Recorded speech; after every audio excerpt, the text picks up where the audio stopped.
championship deciding moments just come out of nowhere in Brazil. Lando is now top of the pile. Do you think he'll feel the pressure? I'd be so excited to be at the top of the pile getting shot at. If he can continue like this, and that he has to prove now, then he is the big favourite, of course.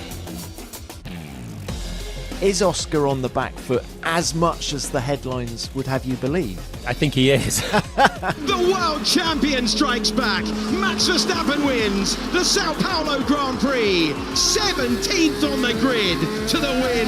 Ah, yes! Imagine if we get weather like last year, how nervous you'd be as a McLaren driver now. It could bring Max right into play. If he wins this year, then it's the greatest comeback ever in the history of Formula One. Welcome to F1 Nation's preview of the Sao Paulo Grand Prix. It's me, Tom Clarkson, with F1 TV commentator and former Renault driver Jolyon Palmer, and Erik van Haren, journalist for Telegraaf in the Netherlands. Very warm welcome to you both. Guys, the championship is getting tasty. 4 race weekends to go. The McLaren drivers are separated by just 1 point up front. With Max Verstappen 36 points back, it feels like it's all to play for. Yeah, I mean, we're very well poised, aren't we, with 4 races, 2 sprints still to go. I thought Mexico was... I mean, it narrowed the gap, obviously, from Max to the lead, so we've still got 3 in the fight, but it's shifted the momentum, hasn't it, towards Lando now. So that's probably the big threat for both Max and Oscar. But it's still really in the balance. We've got a couple of critical weekends coming up. Erik, what's the mood in the Netherlands about Max's challenge? Well, of course, he is quite clear on it. Everything needs to be perfect for him till the end of the season. And the Mexico weekend was a tough one for him. But like Jolyon said, he gained 4 points to the number 1 position. So that was a good thing. And that he was ahead of Oscar. But I think if Lando... I think this was maybe one of Lando's best weekends ever, maybe his best weekend ever. If he can continue like this, and that he has to prove now, then he is the big favorite, of course. But if you see Verstappen, he can always maximize when he doesn't have a good car. He showed it already last year. He showed this year. And Mexico was normally a weekend where the Red Bull maybe would turn up end up P5, P6 or something, and he went P3 and almost P2. So that shows he's still in the fight. So I think that's for everyone in the Netherlands. That's good news.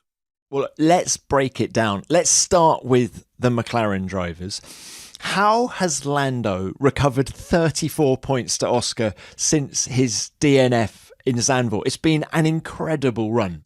I mean, he's basically just been quicker than Oscar, hasn't he, in all of these races? Since the summer break, I don't think there's been a race weekend where you can say that Oscar's been quicker, which is pretty much the opposite script of before the summer break, where it felt like Oscar always had the advantage and Lando was having to have a perfect weekend to just beat him. I think he's got more comfortable with the car. He's now seems to be, maybe the early season jitters have gone and he's more comfortable. They obviously changed the front end in Canada, which was a big turning point for him as well. And he's just on a roll. I think Mexico was the perfect situation for him, where he hit great form, the car was working beautifully, and Oscar was really struggling in the low grip conditions. So I think that really exaggerated the difference. But until then, it's still been, even Austin was a couple of tenths between them. Every race, really, there's been a small advantage towards Lando. He's been chipping away, and then one big chunk came off in Mexico. I thought it was interesting in Mexico that Lando, despite, winning the Grand Prix by 30 seconds, by finding 0.6 of a second between his first run in Q3 on Saturday and his ultimate pole position lap, he was still saying this car is difficult to drive. It reminded me of China earlier in the year when he was saying something similar at race 2. But, how difficult can this car be to drive? Well, imagine if he thinks the McLaren that's just whipped the field by 30 seconds is difficult to drive, what everyone else is thinking in Mexico as well. Here, try an Alpine, Lando. Yeah, exactly.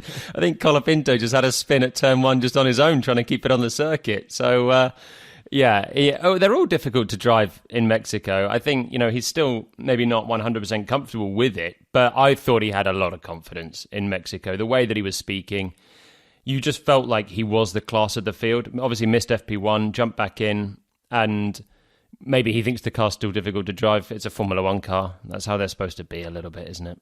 What also helps for him is, I think, everyone was speaking before the race about turn one, of course, like every year in Mexico. And everyone spoke, the Ferraris behind him, they have nothing to lose. And Lando, they can maybe, if they want to overtake him, hit him, and everything went smoothly for him. I think that helps as well, that you go out P1 from turn one, you lead the race from begin to end, like that you have a race like that. I think that really helps. And, what I think people tend to forget is before the summer break, I think Lando also had quite a good run. He won more races than Oscar, the last races before the summer break. And then, of course, in Zandvoort, maybe Oscar had the advantage and, of course, Lando had the DNF. But after that, indeed, in all the races, Lando, or all the race weekends, I think Lando was quite quicker. And I think he made a good step in performing in qualifying, because I think that was a little bit lacking at the beginning of the year. And you see with these cars, even if you are in a McLaren, it's quite difficult to overtake. And I think he made a big step forward in that. And but also maybe if we look at the last years, Austin and Mexico were not the best tracks for Oscar in general, where he performed.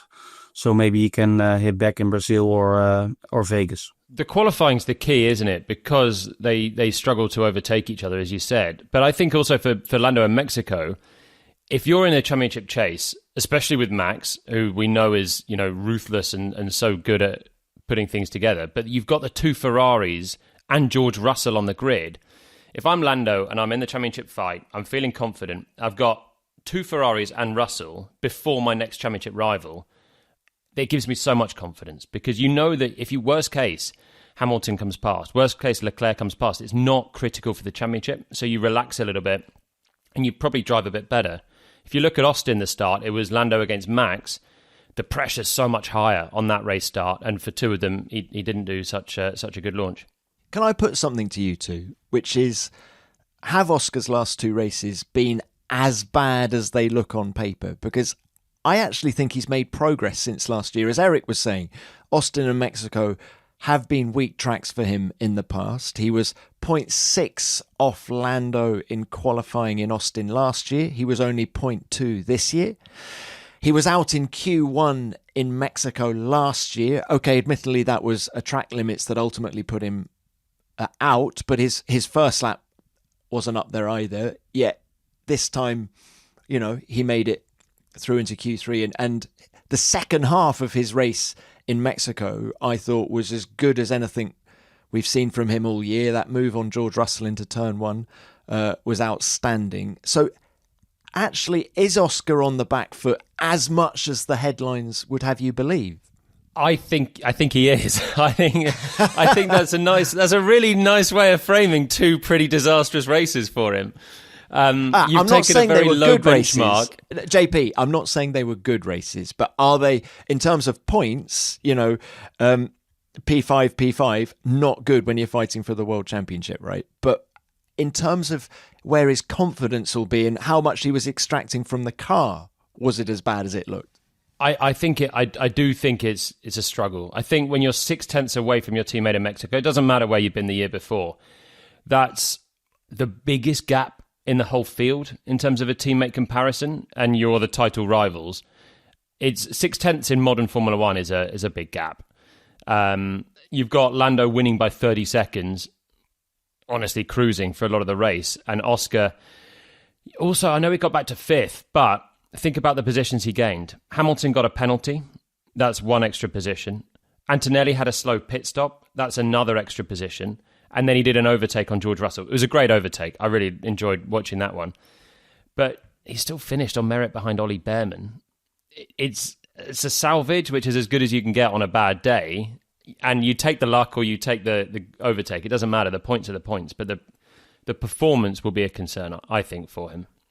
Did you think the second half of his race in Mexico showed hints of where he was before the summer break? No, not really, if I'm honest. I mean, but I think the McLaren car in race pace was really strong, wasn't it? So the qualifying pace was obviously there for Lando. The race pace, Oscar was better, but we're comparing him against guys that were getting absolutely toasted by Norris, and he made one overtake. on Russell that he took, 50 laps to try and make? Look, it was a good pass.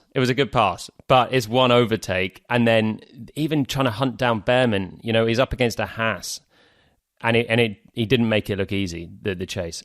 Erik, when you look at the two McLaren drivers over the course of 2025, can we say that Lando has actually been the faster of the two all season?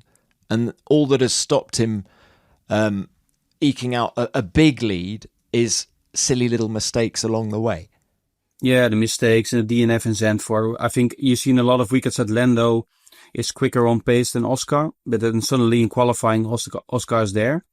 That's what we saw a lot of weekends. And I'm still waiting a bit like a big fight between them. Of course, they had their incident in Canada, but that was a clear mistake of Lando. They had their incident in Austin at the sprint race, but again, that was a sprint race, but also not in a direct fight. It was also because of Hülkenberg and Alonso were there. So I'm still waiting for a fight between them on track, and then maybe they hit each other. And that's of course where what needs to happen for Verstappen if he wants to be really back in the championship fight. But I think, to come back to your question, Lando has an advantage now also on confidence level, but also on pure pace. So again, he's the top favorite. But and I can imagine, Tom, or I can see your defending words for Oscar a bit, but we don't forget that he's in the McLaren, and that's, I think everyone is seeing that's apart from the words Lando about the difficult car, but that's the dominant car of the year. And then if you are P5 in Mexico after P8 qualifying, that's not good enough in this stage. What did you two make of the radio message in Mexico where Lando was asked what tyre was the best one for Oscar to be putting on at his pit stop? I thought, I was surprised that, Lando was still being asked to help his main rival in the World Championship, I must say. I can't remember what he replied to that. Did we hear the response? Yeah, he said softs. And because I would have said, this medium just feels glorious. The medium is working so well. Yeah. JP, actually, with put your helmet back on. Would the competitor in you have tried to mislead your teammate in that situation? Okay. I guarantee you, Lando thought about this at the moment, because why would you help him out? Why would you help him out? He's leading the championship. You're trying to beat him. Your whole purpose of being here this season is to beat this guy now. So don't give him the good strategy. I think Lando, if he said softs, then he's just a very honest, nice guy, isn't he? But it's difficult to just, I'm not a good liar. It's just to absolutely turn up and say, no, the medium tyre is the one, and then get out the car and be like, of course it's not the one. I was bluffing. That's a bit brutal, but asking the question, I think, is a bit stupid as well. I think they've got to realise that for Lando, if he doesn't pass Russell, if Piastri doesn't pass Russell, that's a great result. If Lando looks up and sees Oscar parked up on the side of the road with a power unit issue like he had in Zandvoort, that's a great result for Lando. He doesn't want the best for Oscar. It's this weird situation now. Your teammate's never your best mate anyway, but when you're fighting for a title, you hope that you get all the points that you can against the guy, of course. It's really easy, right? You can ask a question, how does the medium tyre feel? Like a normal question. And then you give an honest answer. And then you are not in a position to give advice to your teammate and your main competitor. I think it's really easy to avoid that. I also think there are so many drivers in that field that would not have given an honest answer. There are a lot. The McLaren guys are so harmonious. They've obviously got this way of working in the team that is open book. They are being very fair with each other, but I would say most of the champions on that grid. Imagine Aston Martin asking Fernando Alonso that. I was thinking exactly that. If Lance Stroll was somehow fighting for a title. Imagine someone deigning to ask Fernando. Alonso would have said the Inter. I'm absolutely sure. Put him on the Inter. The Inter will work, yeah. It's going to rain. Go for it.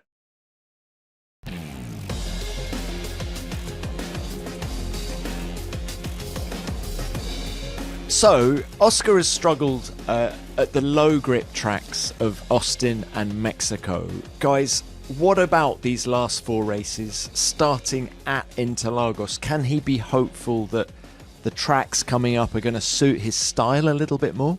Yeah, I think he can do a better job. He was quick last year in the last two. Of course, in Abu Dhabi, the race was over for him in turn 1. But normally he should be better there, I guess. But speaking about grip, especially Brazil, we know how the weather can be there. And that can be a tough one, but also for Lando with the race of last year in the back of his mind. So I think for now, for Lando, it looks better.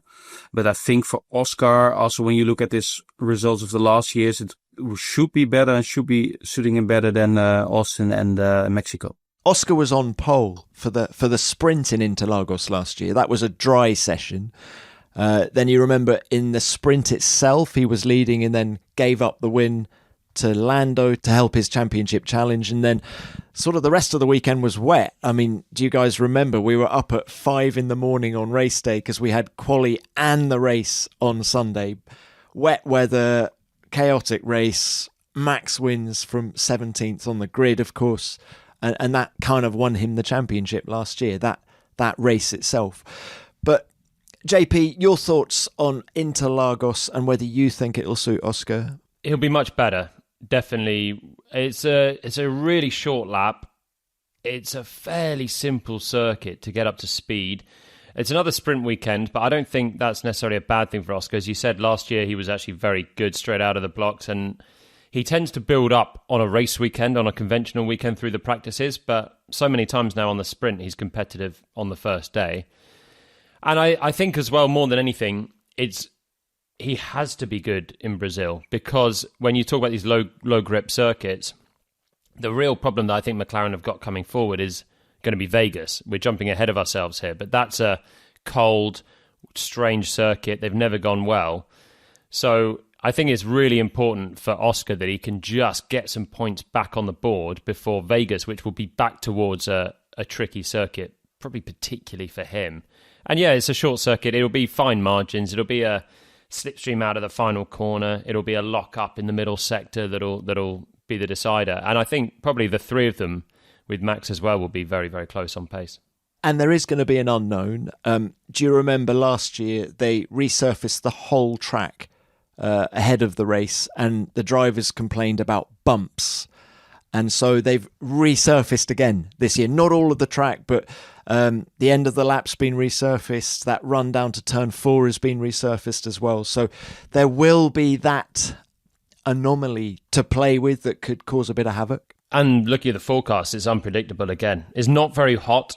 So, I mean, I think McLaren, generally, the hotter the better, because their race pace is always easier in hot temperatures when everyone else is struggling. So I think the temperature being cool, the fact that there's rain certainly around all week is going to be the sort of thing that Max is going to be excited about more than the McLaren guys, I think. But it's the sort of weekend in Brazil where you can be 16th on the grid and turn it around to win, and it's championship deciding moments just come out of nowhere in Brazil. In the Brazilian rain, the Dutchman has delivered a defining drive. The world champion strikes back. Max Verstappen wins the Sao Paulo Grand Prix. 17th on the grid to the win. Oh, yes! What an unbelievable race, guys. You know what that is? Simply lovely. I tell you that. Erik, let's talk about Max Verstappen now. He's 36 points off the lead. He's actually got to make up a similar deficit to the one that Lando had back in Zandvoort, and has successfully made up in the past 5 races. Do you think Max genuinely believes he's still in the mix for this World Championship? Yeah, I think he does. And that's why I think after Austin, it was the first time he said it. Also maybe to put the pressure a bit more on McLaren if there was not enough pressure yet. But of course, he's in a good position, an easy position, because in the press he can say, I have nothing to lose. And if I'm not turn up to be champion, I will not cry. But I think he's still in the mix, and for sure he will never say it, or maybe he will say it at the end of the year, but he knows that he is a better driver than Oscar and Lando, and that's not a criticizing Oscar Lando, but that's just how Max feels. But that he also has to fight against a better car normally. So, but he showed already last year that he still can win then. So yeah, for sure he thinks he's in the mix, but then something should happen outside his power. But he showed the last weeks. We don't forget after Zandvoort, the gap with Oscar was more than 100 points. And now it's, 35 points with Oscar. So that shows how quick things can change in a few weeks' time. I think they're still in the mix, but also Red Bull is a bit of a question mark because at the beginning of the year, the car in the rain as well, if it's going to rain in Brazil, the car was not that good when you compare it with McLaren on the intermediate tire. So that's also still a question mark because we didn't have wet races the last weeks when they performed better. But it's safe to say that it's already a big miracle that Verstappen is still in the fight. The McLaren was the better car in Austin and Mexico. Is it going to be the better car in Interlagos? I mean, Red Bull are still developing it. They came, with that new floor to Mexico. Who do you think is going to have the better car, JP? I mean, if everyone hooks up the perfect lap, you would say probably the McLaren's going to have a very small advantage. But it's a really tough one to call. Like I said, it's a short lap. There's only 1 hour of practice as well, so it's more like Austin in that regard, where actually Max delivered a great lap in sprint qualifying and got pole straight away. And I think it's going to be very close between them. I think the McLaren, when you look through all of these races, the points difference we've seen from Oscar to Max has come down. But in all of those races, it's difficult to pinpoint a single weekend where the Red Bull has been definitely the fastest car. The closest one would be Monza. But in the other ones, Singapore, Max beat the McLarens, but the McLarens were quicker, and you could see that in the race. Baku is really difficult to tell because the qualifying separated them. Oscar crashed and Lando was just stuck in traffic. So on paper, you'd say, the Austin form is probably a rough guideline for Brazil. Mexico is an outlier of a circuit with the nature of the altitude. Brazil's got a bit of altitude as well, but on paper, you'd say if there's going to be a performance advantage, it tends to go towards McLaren, but it'll be close. Erik, looking at Red Bull as a whole, you wrote a brilliant piece, if I might say, in the Telegraaf recently about the revolution at Red Bull since Christian Horner was sacked after the British Grand Prix. Have you noticed a change inside the team? Well, the first thing you feel and can sense is the different mood in the team. If you don't have to be a psychologist to feel and see that. If you are there in the hospitality room on what track whatsoever, then there's less paranoia. Maybe is that a good word? Because it's not only because of Christian, but there was, you had two sides, right, in the team. That was not a secret anymore. So it was also a bit awkward if you were there. That's completely done. Part two is that you feel and see that Verstappen is really happy with Mekies, the new team principal, and the way he works with his engineering background, the way he talks with him, the setup change they made, the philosophy change they made, but also the new floor in Monza was a good one in the good direction, and that was already planned months before. So when Christian Horner was there, so it's not only about Mekies, but for sure he did a great job in his first months and weeks. And you see they made some progress in the way they set up the car, more full all in on Friday already, not have the luxury anymore to wait till Saturday and then turn the car upside down, because you saw on a lot of weekends they needed 3 practice sessions, and even they would have loved to have 5 or 6 practice sessions to find the right setup of the car. You don't have that power anymore, that advantage anymore like you had a few years ago, especially now in this race weekends like in Brazil, because you have only 1 free practice. But you feel a different mood in the car, in the team. You see Verstappen is more happy, of course, also part of the results, but he feels better. And of course, he's not criticizing Christian. But we did an interview last week and I asked him, do you think this change in results, would that also be in the case if there was no team principal change? And then he said, yeah, that's impossible to know. But he said, what I can say is that I'm really happy with Laurent and really happy that there's peace in the team, that there's no fighting anymore between the two shareholders, right? The Thai owner and the Austria owner. So, I think that are the major points. But we saw in Mexico, that's not like a magic button they hit and that's always going to be perfect. And like Jolyon explained, he won and he was ahead of the McLarens in Singapore, in Baku, and but you couldn't say for sure that they had a quicker car. But I think if Red Bull was close enough with the car, then Verstappen can make the difference. They're developing the RB21 a lot later into the season than their rivals. Is Max worried that they're going to compromise 2026 as a result? Well, he's not a guy who you can say he's worrying type of guy. The easy answer for them is, and they're completely right, in 21 we said the same thing when they developed the car way more than Mercedes did that year. Of course, Mercedes had their power advantage, the engine advantage at the end.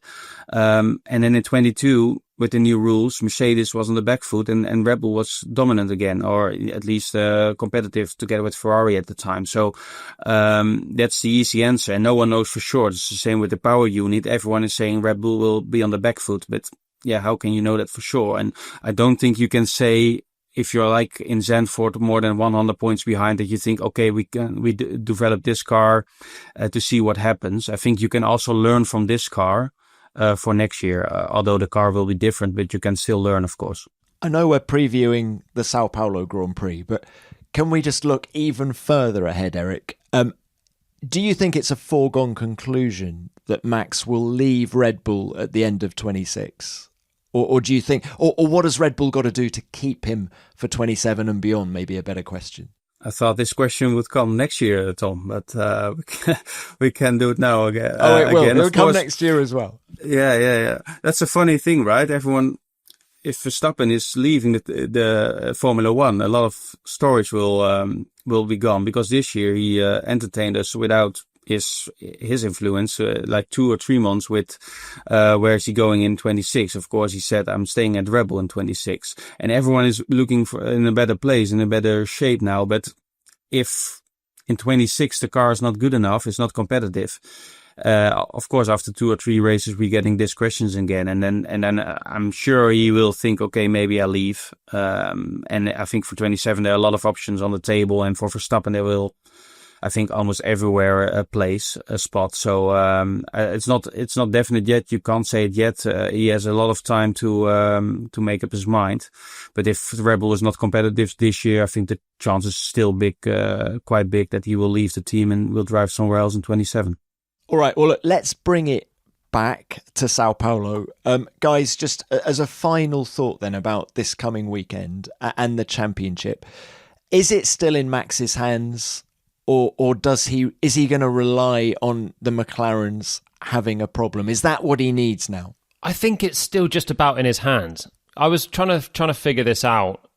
From obviously Mexico was a hit because Lando's points gap went up, even if the gap to Oscar went down. But if he wins in Brazil, and I think it'll be in the balance, if he can win there, the gap will be less than 30.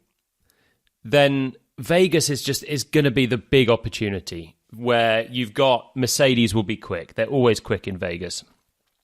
Ferrari's a wild card. McLaren could easily end up being 6th, 7th, and that'll be the opportunity for Max to get 15 points out of the McLarens in Vegas. So it's in his hands to get it down to the wire. It will be, I think, if you're Max now, 4 races to go, you've got to just think, let's get the gap as close as it can be for Abu Dhabi. And then the pressure's on McLaren. And we've seen so many strange things in season finales where, especially a team like McLaren, if they've got 2 drivers in the fight by then, start to jeopardize themselves by trying to all this fairness talk. And it's the chance for Max to do something special from a little bit further back. So probably it's in his hands to get close. Let's say that. And then anything can happen at the end. Erik, if he wins this championship, do you think it'll be his best performance, better even than 2023 when he won 19 out of 22 races? Difficult to compare. I think last year was also really impressive because he had a run of 10 races in a row he didn't win, right? And Lando came closer. 23 is also like, it's really easy to say, yeah, he had such a dominant car. So then maybe people say, oh, that was so easy for him. But what I think a lot of people forget, I can remember that, especially in the European races, almost every weekend we had wet sessions, if it was qualifying or race or both, and still he won almost all the races. And in those circumstances, it's really easy to make a mistake or not win a race at least. And he showed then how consistent he can be. So that's also really impressive. But if he wins this year, then it's the comeback of the century. Maybe the greatest comeback ever in the history of Formula One. So, that's also really impressive. And then that he shows that he is by far the best driver. I think everyone is now already saying he's the best driver, but if you can beat the McLaren with this car, then it shows how good you are as a driver. It has to be his best ever by miles if he can win this, because of the where he's come from. And I think because of the driver that we've seen him in the last few years, you know that if you give Max a sniff, the McLarens both know, if he starts to get another win, 2 wins, and then we're coming to the last 2 races, and he's close, he is a driver that's capable of just continuing this form and getting results. Even if the car is not even, if it's slightly on a difficult weekend, even in Mexico, he nearly got second place out of that, which was incredible. And that's what he's got in his locker. I think the mentality of Max Verstappen is scary enough for the McLaren drivers, I think, at this stage.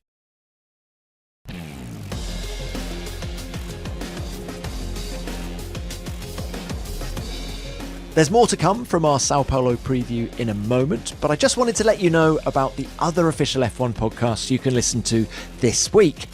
McLaren CEO Zach Brown and team principal Andrea Stella join me on F1 Beyond the Grid. That's out on Wednesday, and you can watch our chat on the official F1 YouTube channel as well. And you can hear more from Jolyon in the latest episode of F1 Explains, which is all about data and also features Oscar Piastri's race engineer Tom Stallard. Just search for F1 Beyond the Grid and F1 Explains on your podcast app. Right, that's the battle for the championship, the Drivers' Championship, but there's so much battling going on still in the Constructors' Championship. Let's start by looking at the battle for P2. There's just 10 points separating Ferrari, Mercedes and Red Bull. Back-to-back podiums for Charles Leclerc in Austin and Mexico. Let's start with Ferrari. Why have they been stronger in the last couple of races, Jolyon? Well, good question. Remember how badly they started in Austin? They were on the Friday of Austin. They were really, really struggling, and that Friday was hopeless, wasn't it? Yeah, it looked like they were completely lost for the season. And there was talk coming from Lewis saying that we're just in testing now. This is just testing for getting up to speed with the team, learning some bits for next year's car, even if it's changing. And then they obviously made some significant setup changes overnight, learning from the sprint in Austin, brought the car to life. They've always struggled with their plank wear. It's pretty well known. So maybe they were cautious on a sprint weekend, having had some DQs in the past, and then the car was working well. And then Mexico is a circuit they've gone well at in the past as well. There's on maximum wing, even if it's a low downforce configuration, they've got their biggest wing on because of that thin air, which generally they've done well on this year as well. When you look at Monaco, you look at Budapest when Leclerc was on pole. So it's a configuration of their car that works well. They obviously are good it's a quirky circuit as well, Mexico, in terms of getting the tyres fired up. You slide around a huge amount, and the car was working pretty well in qualifying pace. In race pace, I think they were pretty happy that Ollie Behrman had a storming race and got ahead of the rest of the field, because you could see in the end the way that Max was clawing back on Charles, both on a one stop, that I think Charles finishing second was really by virtue of a really good qualifying. And once Lewis dropped back, he was actually no better than any of those other midfielders. So that's still an issue for them. But the field's close, and when they hook up the setup well, they can be competitive in qualifying. And then from there, you've got a chance of a podium. you have to go back to 2017 to the last time Ferrari won at Interlagos. So, you say they always have gone well in Mexico. It hasn't, certainly in the current regulation set, hasn't been so good for Ferrari in Brazil. Yeah, that's a pretty bad stat for them, especially when they've had competitive cars over the years in that time, especially in the 22 year, even the 23 year, they could fight on some circuits. But yeah, it's obviously not been a happy hunting ground, and it has been for Mercedes as well, which is the problem for Ferrari. When you think about George Russell winning in 22, Hamilton obviously had a storming drive in 21 with the old era of car as well. So this, and Vegas as well, you could argue, are circuits that are well suited to Mercedes. You mentioned Lewis. He had his best qualifying of the year for Ferrari in Mexico. Okay, the race was a bit messy for him, but do you think he's starting to make progress? What do you think his mindset is going to be going into the Brazil weekend? Honorary citizen of Brazil as he is. Well, he loves it, doesn't he? He's always gone. He's always enjoyed Brazil, even in, well, like I said, the legendary 21 year where he had the fight with Max. But he's always gone really well. Obviously, it's his first year with Ferrari there, so he'll be hoping that this is a chance for him to get ahead of Charles on the grid. That gap in qualifying has come down a lot as the year's gone on. Even if it was still Leclerc ahead of Hamilton on the grid, it was very close in Mexico as well. And I think he's got a bit of mojo back from nowhere, having had that really tough run. The fact that the car's got a bit more competitive, he can sense that podium's not too far away. I think he's going to be just trying desperately to get ahead of Leclerc and trying to see out the year with a podium, and anything more is a bonus. Eric, how do you see the battle for P2 in the Constructors between Ferrari, Mercedes and Red Bull, just those 10 points between them? I think, like Jolyon said, Mercedes, the next tracks will be good for them. And I think in the Constructors, it's really important that both drivers are gaining points, right? Not only George, but also Kimi Antonelli. If you look at Red Bull, it's basically one driver. I think the second driver has 25 points or something. So that's basically one driver. But I think for now, Mercedes has maybe the best position, but because last year in Qatar, they also went well, at least in qualifying with George, P2 and finally P1. So I think they are on paper, have a good chance. And I think George is next to Max, the best driver of the year. I think if you look at how consistent he is and how he extracts everything out of the car. So if Kimi Antonelli can be a bit on his level, or at least be close, and I think they can have really good weeks and make a big step, because I think for Ferrari it will be more difficult than in Austin and Mexico. Can I just pick you up on that? You think George Russell has performed better in 2025 than both of the McLaren drivers? Yeah, for me, without a doubt. Because I think if the McLaren drivers will be on his level, there wouldn't be a championship fight at the moment. JP, you agree, right?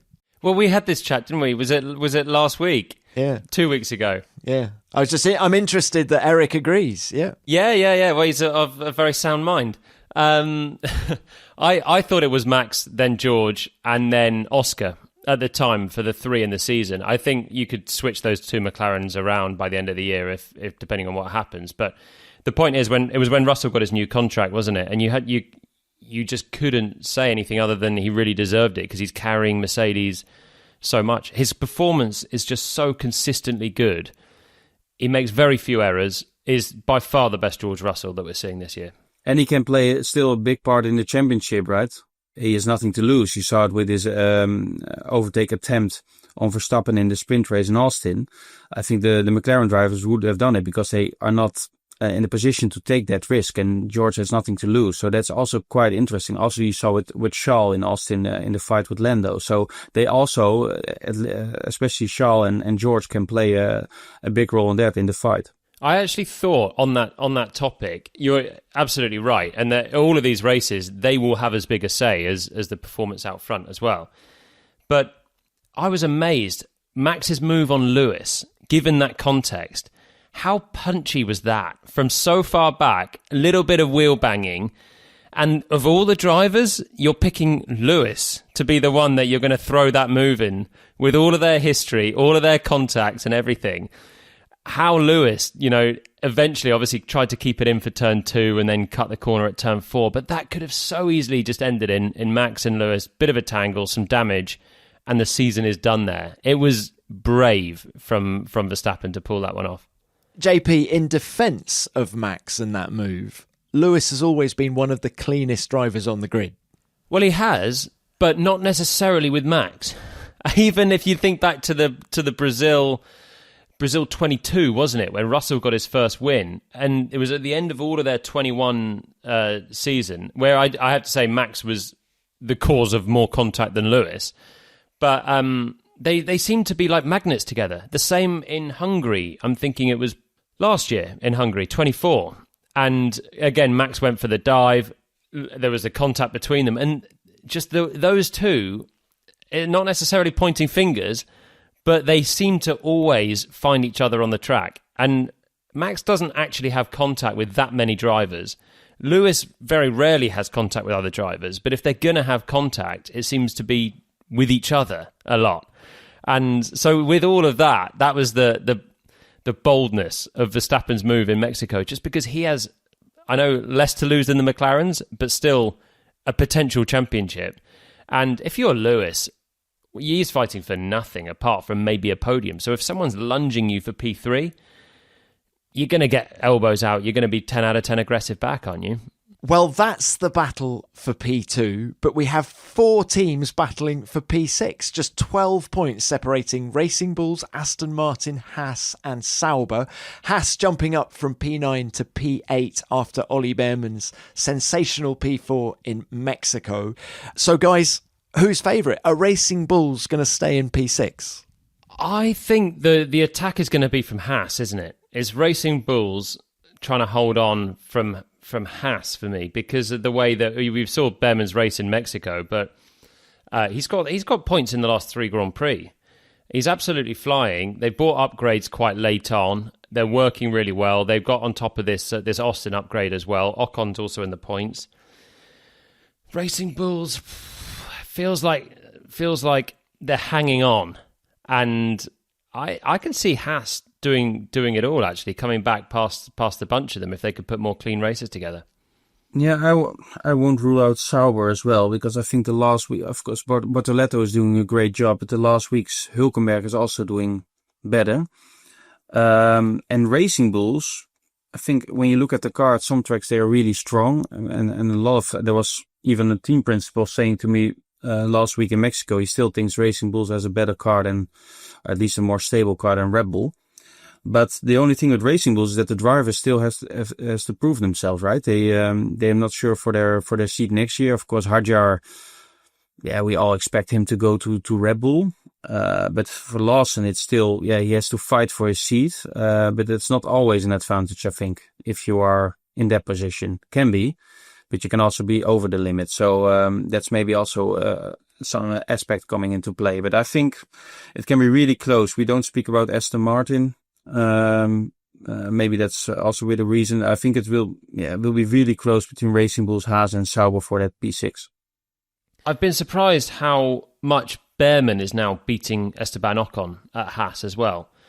I think if Ocon could find Behrman's level of performance, then they would be fighting as a duo in Q3 a lot more regularly. But it seems like Behrman's really getting on top of things, and Ocon's just starting to fade in that comparison. But then at the same time, you look at the other teams and you think, yeah, Racing Bulls, Hadjar's doing a lot. Lawson occasionally has better weekends, but it's Hadjar that's making Q3 and has the better chance of scoring points. Aston Martin is such a one-car team, isn't it? It's difficult to see any weekend where you turn up and think Stroll's going to get points.